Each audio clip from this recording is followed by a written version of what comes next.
వైఎస్ఆర్సీపీ ఎంపీలపై బురద చల్లటానికి మాత్రమే పార్లమెంటులో కూటమి ప్రభుత్వం ఎంపీలను ఉపయోగిస్తోందని, లిక్కర్ స్కామ్లు అంటూ ఏమీ లేని దానిపై తప్పుడు ఆరోపణలు చేస్తున్నారని, చిన్న ఉద్యోగులను భయపెట్టి బెదిరించి తప్పుడు సాక్ష్యాలు సేకరిస్తూ పాలనను గాలికి వదిలేశారని, కక్షపూరితంగా పెద్దిరెడ్డి మిథున్ రెడ్డిపై ఆరోపణలు చేస్తున్నారని తిరుపతి ఎంపీ మద్దెల గురుమూర్తి ఆరోపించారు.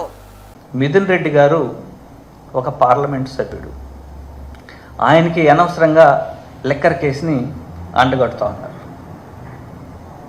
వాళ్ళ నాన్న పెద్దిరెడ్డి రామచంద్రారెడ్డి గారు మనందరికీ తెలుసు. అటవీ శాఖ మంత్రిగా పనిచేశారు, అలాగే విద్యుత్ శాఖ మంత్రిగా పనిచేశారు. ఆయనకి ఎక్సైజ్తో ఏం సంబంధం? ఆయన్ని ఎక్సైజ్కి అంటగట్టే ప్రయత్నం చేస్తున్నారు. అంటే ఎప్పుడో ఉన్నటువంటి పాత గొడవల్ని దృష్టిలో పెట్టుకొని పెద్దిరెడ్డి గారి కుటుంబాన్ని ఎలాగైనా అన్నింటిలో ఇరికించాలనే ప్రయత్నం తప్పితే వాస్తవ దూరంగా ఈ ప్రభుత్వం వ్యవహరిస్తూ ఉంది. కక్షపూరితంగా వాళ్ళకి కావలసిన విధంగా సాక్ష్యాల్ని సేకరించుకునే పనిలో బిజీగా ఉంది. భయపెట్టి చిన్నపాటి ఉద్యోగాలను భయపెట్టి. అలాగే రాజ్ కసిరెడ్డి గారు, ఈయన్ని కూడా అనవసరంగా ఈ వ్యవహారంలోకి లాగుతున్నారు. ఆయన నలుగురు ఐటీ సలహాదారులు ఆయన కూడా ఒకరు. 2 సంవత్సరాలు అతని పదవీ కాలం పూర్తయిన తర్వాత మళ్ళీ ఎక్కడ ఈ విజయవాడ ఛాయల్లో కూడా కనపడింది లేదు. అనవసరంగా మళ్ళా ఆయన్ని లేనిపోని వ్యక్తి లాగడం మనం చూస్తూ ఉన్నాం ప్రత్యక్షంగా.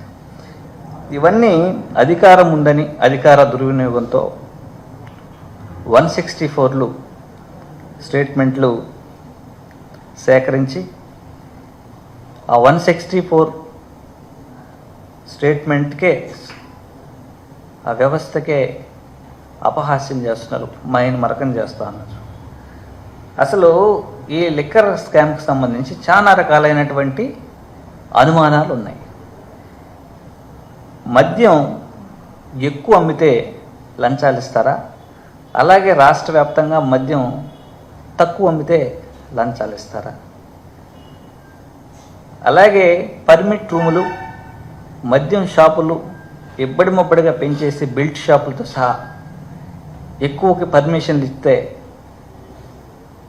లంచాలు ఇస్తారా?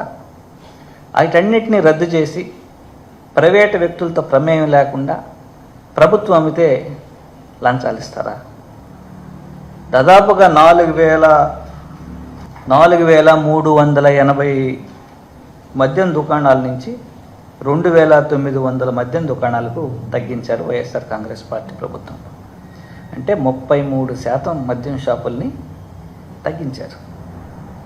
దానికి అనుబంధంగా ఉండేటువంటి 4,380 పర్మిట్ రూములను కూడా రద్దు చేశారు. ఈ లిక్కర్ షాపులకు అనుగుణంగా దాదాపుగా 43,000 బెల్ట్ షాపులు ఉంటే వాటిని అమ్మేశారు, వాటిని తీసేశారు, ఎత్తేశారు. అలాగే మద్యం అమ్మే సమయాన్ని బాగా కుదించారు. ప్రతి ఊరికి ఒక మహిళా పోలీసుని పెట్టారు. అలాగే ఈ లిక్కర్ నాణ్యంగా ఉందా లేదని టెస్టింగ్ ల్యాబ్లు కూడా పెట్టారు.